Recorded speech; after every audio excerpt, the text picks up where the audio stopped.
2차 시수업 시작하겠습니다. 지금부터 두 번째 전통시장의 리모델링 성공 사례를 좀 살펴보도록 하겠습니다. 우리 1차 시에서는 예산시장 같은 경우는 굉장히 성공 사례이지만 현재 진행형으로 어떻게 될지 좀 잘 모르는 악재가 닥쳐서 조금 더 과정을 좀 지켜봐야 되는 그런 케이스였다 그러면요. 지금 소개해드리는 봉평 전통시장 같은 경우는 쭉 성공적인 사례로 지금 남아 있거든요. 현재도 잘 운영이 되고 있대요. 강원도 평창에 가면 봉평면이라는 곳이 있잖아요. 그래서 이제 그곳에 가면 역사가 거의 400년 정도 된 굉장히 전통이 오래된 전통시장이 있대요. 어, 옛날에는 전국에서도 이제 손가락에 꼽힐 정도로 유명한 전통 시장이었는데, 강원도 인구가 많이 줄어들기도 하고 낙후가 되면서 이 봉평 전통 시장이 쇠락의 길을 걸은 거죠. 그리고 되게 지저분하고 편의시설도 없고, 그러니까 그 동네 사람들 아니면은 이용을 안 하는 그런 낡고 후줄그레한 전통 시장에 불과했는데, 이곳이 2013년도부터 진행된 리뉴얼 프로그램에 따라서 상당히 많은 변화를 통해서 지금은 외지인들도 찾는 인기 있는 전통 시장이 됐대요. 지금 보시면은 이 오른쪽 이미지를 보시면 조금 조금 차이점을 좀 우리가 알 수가 있겠죠. 그래서 이 봉평 전통시장이 어떤 과정을 통해서 어떻게 변화가 됐는지, 그리고 포인트는 뭔지, 그런 것들을 좀 지금부터 좀 설명을 드리겠습니다. 이 봉평 하면은 메밀이 굉장히 유명한 곳이잖아요. 그래서 우리가 봉평 뭐 막국수 이런 가게들도 많이 보고, 그런데 이 그러니까 메밀의 대명사 같은 곳이죠, 이 지역이. 그런데다가 메밀꽃 필 무렵이라는 유명한 이효석 씨의 소설이 있는데요. 이 이효석 씨가 봉평 사람이기도 하고, 이 메밀꽃 필 무렵의 무대가 이 봉평 전통시장이기도 하기 때문에 당연히 이제 이 리뉴얼 작업을 할 때 이 자산을 토대로 시작을 한 거죠. 그래서 이 2013년도에 강원도에서 어디에다가 그 콜라보레이션을 의뢰를 하게 되냐 하면 현대카드사에다가 의뢰를 하고, 현대카드사에서도 지역 상생 프로젝트로 이곳을 활성화시키는 그런 작업을 하기로 결정을 한 거예요. 현대카드는 그 카드 회사들 중에서도 손에 꼽히는 가장 마케팅을 잘하는 그런 회사로 알려져 있거든요. 뭐 카드 회사뿐만이 아니고 현대카드에서 진행한 다양한 그런 마케팅 프로그램들, 이런 것들이 굉장히 큰 평가를 받고 있어요. 그리고 또 어, 뭐 디자인적으로도 현대카드를 사용하시는 분들은 알겠지만 카드 디자인이 굉장히 혁신적이고, 그래서 성공 사례로 이제 꼽히는 곳인데, 그러다 보니까 여기에서 이 전통시장을 개선을 하겠다고 했을 때 어떤 결과가 있을지 상당히 이제 궁금했었죠. 예, 그 메밀하면은 이렇게 메밀밭이 떠오르는데, 파란색, 또 메밀꽃이 이렇게 하얀색인가 봐요. 근데 이제 전체적으로 파란색의 이런 메밀의 그런 이미지를 어, 컨셉을 착안한 거죠. 이 녹색과 흰색의 조합, 예, 이거를 착안을 해가지고 이 봉평 그 전통시장의 그 커뮤니티 센터에 가면은 이렇게 외벽에다가 메밀꽃이 메밀꽃 필 무렵의 한 대목을 이렇게 이제 대목을 벽에다가 붙여놨는데, 마치 이 원고지 모양에다가 이렇게 글씨가 들어가 있는 것처럼, 그러니까 이런 것들을 통해서 명확하게 여기서는 이 메밀꽃 필 무렵이라는 이 소설의 자산, 이거를 적극적으로 컨셉에 활용을 하고 있다는 거를 딱 보여주고 있는 거죠. 그래서 이제 어떤 개선들이 있었냐, 어떤 개선들이 있었냐면 일단 이 뭐라 그러나요? 캐노피라고 하는 이 비가림 천막이라고 해야 되나요? 점포마다 위에 이제 차양 같은 게 있잖아요. 비를 가리는 그런 캐노피에다가 이렇게 이 상징 컬러인 녹색과 흰색, 이 메밀을 상징하는 녹색과 흰색, 이게 깔끔하게 들어가도록 이렇게 사용을 한 거예요. 그리고 이 봉평장이라는 아주 심플한 로고, 뭐 보면은 뭐 특별할 거 없지만 이 심플한 원 안에 봉평장이라고 들어가 있는 이 로고를 동일하게 통일성 있게 계속 사용을 한 거죠. 이게 이제 첫 번째 그 개선점이고요. 그 다음에 그 시장 중간중간에 손님들이 좀 쉴 수 있는 의자라든가 쉼터 같은 것들을 여러 군데 만들어서 편의성을 높였대요. 예, 그리고 이제 두 번째 개선점은 지금 왼쪽에 보이는 것처럼 이 여기서 장사하시는 소상공인들, 이 분들의 얼굴을 이렇게 명함에다가 넣어가지고 이분들을 모델로 써서 이렇게 명함을 깔끔하게 만들어 주었죠. 그리고 이런 작은 사인보드라고 그래야 되나요? 간판 같은 것들, 그 매장에 비치할 수 있는 이런 판넬 같은 것들도 또 통일감 있게 만들어 줬어요. 그런데 여기에서 이제 사용된 것도 보면은 이렇게 동일하게 이 로고라든가 컬러라든가 이런 것들이 동일하게 깔끔하게 배치된 거를 알 수가 있고요.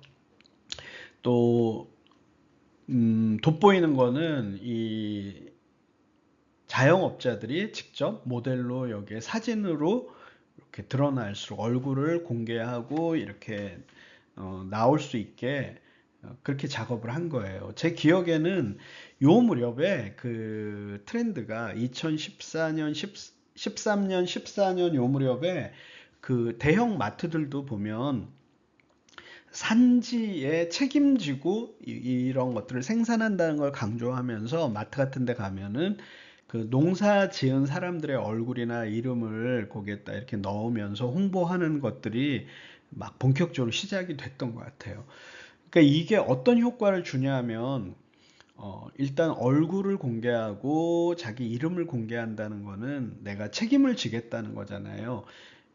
내가 그 판매하는 이 제품, 판매하는 이 생산물에 대해서 내가 이름과 얼굴을 걸고 내가 책임지고 한다라는 그런 의미가 있겠죠. 그래서 뭐 이런 것들은 지금도 이런 농산물 같은 거 판매할 때는 굉장히 중요한 요소가 되겠죠. 특히 뭐 스마트 스토어나 뭐 이런 패키지나 이런 것들을 홍보할 때 당당하게 자기의 얼굴을 걸고 이름을 걸고 한다는 거는 그만큼 내가 책임감을 가지고 한다라는 그런 모습을 보여주는 게 될 거고, 소비자 입장에서는 이런 것들을 보면서 아, 믿고 살만하다, 먹을만하다 이런 느낌을 또 줄 수가 있겠죠. 예, 이제 이런 전략을 펼쳤고요. 그 다음에 이제 세 번째로 여기서 이제 주력했던 게 그 메밀을 이용한 다양한 먹거리 개발들을 레시피 같은 것들을 개발하고 이런 것들을 지원을 해줬대요.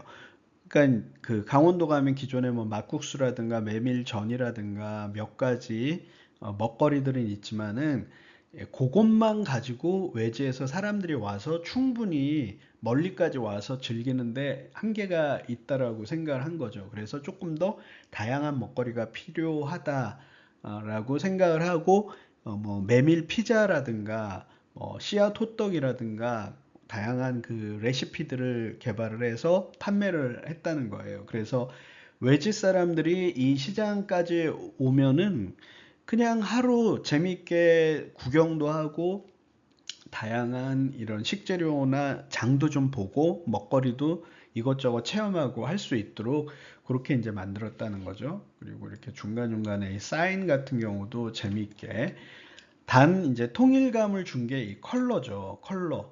이 녹색 바탕에 이제 흰색으로 악센트를 주는 이 컬러를 동일하게 계속 사용을 좀 했고요. 여기 보면은 이런 진열해 놓은 것들도 보면 기존에 우리 시장에 있는 모습하고 크게 차이가 있지 않아요. 아주 작은 차이인데요.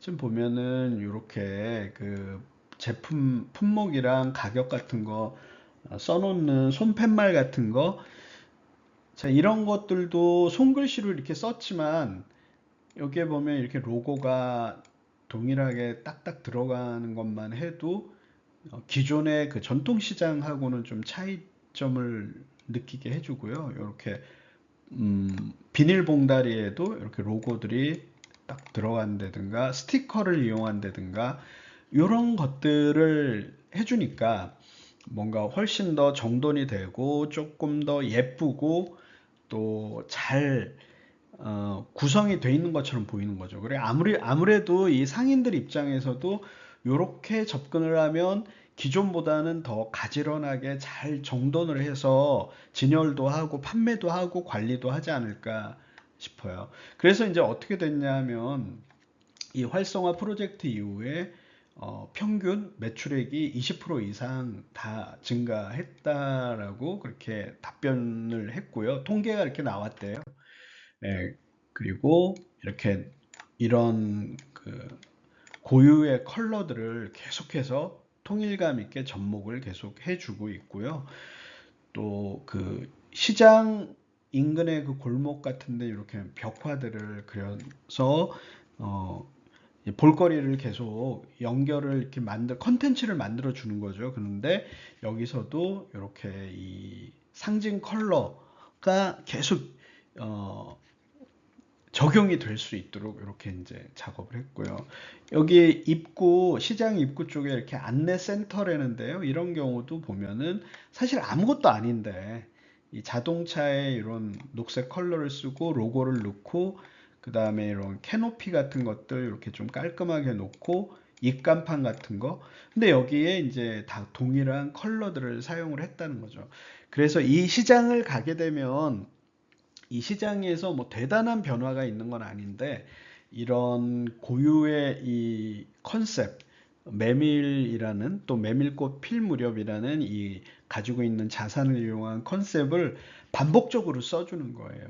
그러면 그 고객들, 소비자 입장은 어떠냐면 한 번, 두 번, 세 번, 네 번 이 시장을 다니면서 이걸 계속 보다 보면 나중에 돌아갈 때쯤 되면 강력하게 이 이미지가 형성이 되는 거죠.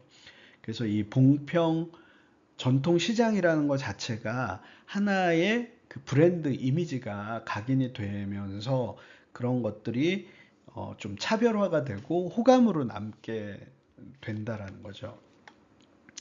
시사하는 부분들이 되게 많은 것 같아요. 이런 것들이. 그래서 이 봉평 전통시장의 사례가 이제 그 이후에 다양한 전통시장들의 영향을 좀 주거든요.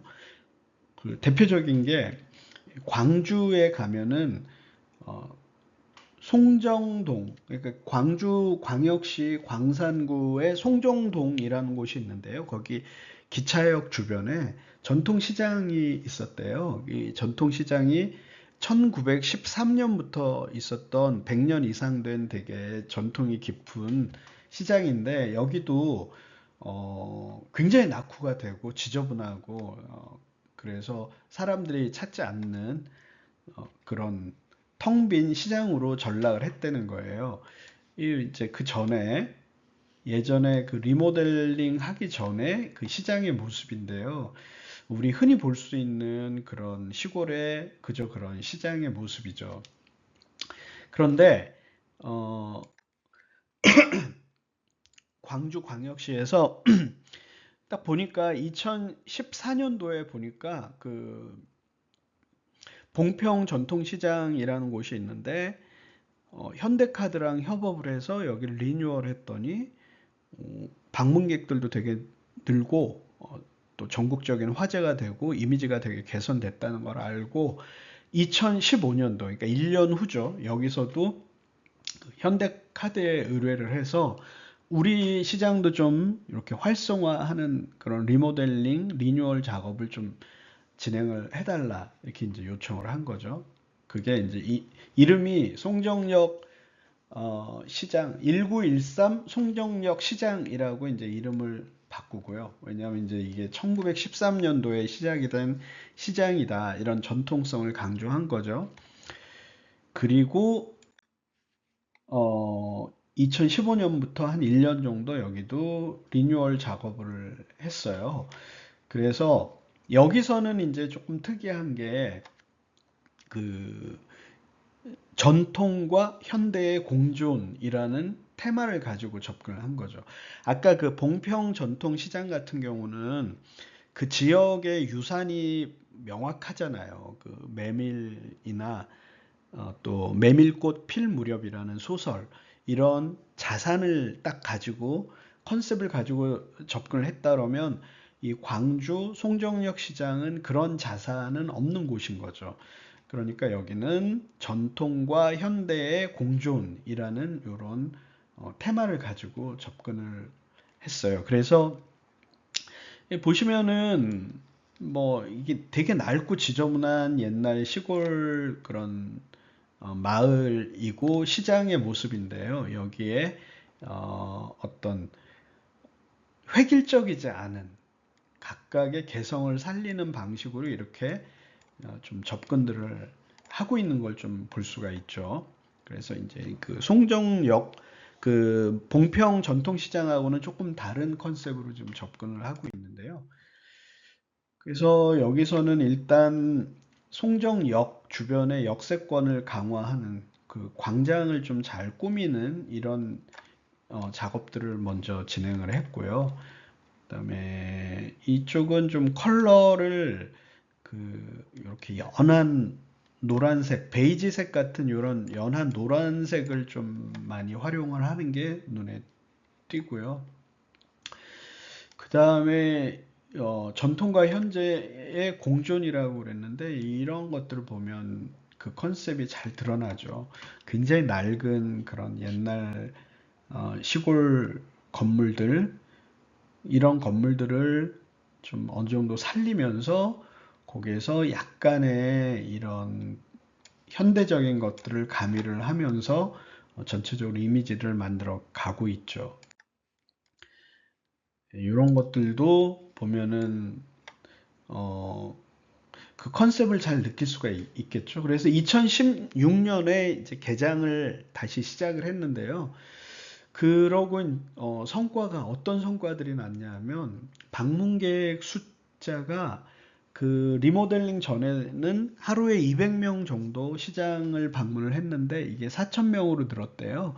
그래서 거의 20배 정도 방문객이 증가를 하고 매출도 통계를 내보니까 한 매장당 3, 4배 정도가 증가를 했다고 그러고요. 제일 유의미한 게 뭐냐면 청년 상인들이 많이 유입이 됐대요. 그래서 그 전에 이 자영업자들 평균 연령이 67세였는데 이게 43세로 낮아졌대요. 그러니까 젊은 사람들이 많이 이쪽으로 유입이 됐다라는 거죠. 그리고 점포 수도 36개에서 68개로 증가를 했으니까 거의 점포 수도 2배가 늘어난 거죠. 그래서 크게 활성화가 됐다고 그러는데요. 이 영상을 한번 좀 보실게요. 광주를 대표하는 핫플레이스 1913 송정역 시장. 이름 그대로 1913년에 문을 열어 지금까지 쭉 한 자리를 지키고 있는 유서 깊은 전통시장입니다. 한때 광주에서 이름난 시장 중 한 곳이었지만 90년대 이후 대형마트에 밀려서 서서히 쇠락하기 시작했는데요. 그때 새로운 도약의 기회가 찾아옵니다. 2015년 KTX 호남선 개통을 맞아 송정역 시장을 살려보자는 움직임이 일어난 건데요. 강원도 분평장 프로젝트를 기획한 현대카드와 광주 창조경제혁신센터가 손잡고 시작한 1913 송정역 시장 재생사업. 리모델링 방향은 단순한 환경 개선이 아닌 시장의 과거를 현대적으로 재해석하는 것이었습니다. 100년의 역사를 지키겠다는 의지이기도 했죠. 저희 가게는 50년 전통의 자연 건조 국수를 만드는 방앗간이에요. 그 리모델링 할 당시에 저희 가게는 옛 모습 그대로 살리면서 약간 예스럽게 했거든요. 그렇게 하니까 사람들이 더 정겹다 그러고 또 옛날 추억을 많이 그리워하고 오면은 아 옛날에 이런 거 있었지 하면서 굉장히 좋아하시더라고요. 맞아요. 시장은 저런 맛이 또 있습니다. 영광의 발자취를 담아낸 1913 송정역 시장. 공간에 변화를 준 다음엔 참신한 프로젝트로 청년 상인들을 영입했고 그 사이 36개였던 상점이 65개로 늘어났습니다. 100년이 넘은 가게들 사이로 자리 잡은 청년 상인들의 열정과 젊은 감각이 시장에 활기를 불어넣었습니다. 연령대가 다양해진 시장이네요. 네. 전국적 유명세를 타면서 이젠 광주를 대표하는 문화관광시장으로 주목받고 있지만 도전은 여기서 멈추지 않습니다. 지난달부터 송정 역세상권 빛을 밝히다라는 주제로 상권 르네상스 프로젝트가 진행되고 있는데요. 앞으로 더 새롭고 차별화된 컨텐츠를 계획하고 있습니다.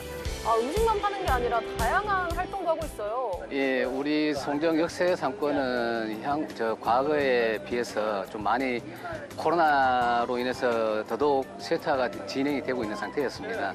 따라서 이번 상권 활성화 사업을 통해서 앞으로 5년간 어떻게 성장하고 발전할 것인지에 대한 고민과 함께 앞으로 다양한 프로그램을 통해서 좀 활성화를 시킬 계획입니다. 바꾸기 위한 변화가 아닌 지키기 위한 변화를 선택한 1913 송정역 시장. 찾아오는 이들도 전통과 감성이 녹아있는 새로운 전통시장이 반갑습니다. 한 번 와봤는데 그냥 어릴 때 부모 따라 한 번 오고 나서 처음이거든요. 근데 되게 이런 데인 줄 몰랐어요. 생각보다 볼 것도 많고 가족 단위로 즐길 것도 많아가지고 좋았어요. 아무래도 너무 음식에 치중하기보다는 좀 사업의 다양성이나 그리고 요즘 같은 경우에는 좀 체험 같은 게 좀 더 이제 또 활성화됐으면 좋았을 것 같아요. 왜냐면 여기 너무 다 먹거리 위주라서 좀 더 체험 위주나 그런 게 활성화되고 아무튼 공간 자체도 좀 넓어지면 좋을 것 같습니다. 과거의 유산을 낡고 오래된 것으로 버려두지 않고 창의적으로 재해석해 100년의 시간을 지켜낸 1913 송정역 시장. 이곳에서 전통시장의 밝은 미래를 꿈꿔봅니다. 네, 지금부터는 이제 그 수업의 본론인 로컬 브랜드에 대한 설명을 좀 드리도록 하겠습니다. 이 로컬 브랜드에 관한 설명은 몇 주 쭉 강의가 계속 이어질 건데요. 모두에도 말씀을 드렸지만 이 수업에서 이제 가장 사실은 핵심적인 부분이 로컬 브랜드라고 할 수가 있어요. 브랜드라는 거는 뭐 우리 선생님들 다 어렴풋이 알고 계신 내용이죠. 브랜드가 뭐냐 정확히 정의를 해달라 그러면 뭐 그거를 잘 정의하시기가 쉽지는 않지만 뭐 무슨 마크다 아니면 제품이다 뭐 다양한 것들을 얘기하실 수가 있겠죠. 그 회사를 뭐 브랜드라고 하기도 그렇게 생각하실 수도 있고요. 그렇게 딱 정의를 딱 내리실 수는 없겠지만 우리가 굉장히 익숙한 개념이죠. 그 브랜드 속에서 살고 있잖아요. 선생님들이 보시면 뭐 입고 다니는 옷에도 어떤 그 옷의 브랜드들이 있고 그 브랜드에 따라서 가격이 천차만별이고 또 뭐 들고 다니는 가방 뭐 사용하고 있는 뭐 스마트폰, 신발, 뭐 타고 있는 자동차, 또 뭐 길을 가다 보면은 수많은 브랜드들이 있죠. 뭐 간판들, 또 거기서 판매하는 것들 이런 것들이 다 브랜드죠. 마트에 가면 또 그 안에 수많은 또 브랜드의 제품들이 있고 심지어는 우리가 살고 있는 아파트 뭐 이런 것들도 브랜드들이 있잖아요. 그러니까 브랜드를 뗄래야 뗄 수가 없는 그런 세상 속에서 우리는 그 브랜드 속에서 살고 있고, 또 사업을 할 때 성패가 사실은 그 브랜드를 어떻게 관리하고 브랜드 이미지를 어떻게 만드느냐에 따라서 사업이 성공하느냐 실패하느냐에 결정적인 영향을 미치기도 하죠. 따지고 보면 앞에 그 전통시장의 사례들 세 군데를 말씀을 드렸는데, 그 전통시장 같은 경우가 브랜드하고 제일 거리가 먼 그런 것들인데, 지금에 와서는 그 전통시장마저도 브랜드가 되는 시대잖아요. 그래서 그 세 군데의 성공 사례들을 제가 말씀드렸는데, 그 세 군데 다 시장이 브랜드가 돼서 그 브랜드를 잘 구축을 했더니 손님도 늘고 되게 이미지가 좋아지더라, 이런 것들을 보여주고 있잖아요. 그래서 이 브랜드라는 거는 굉장히 중요한 개념이다라는 거죠.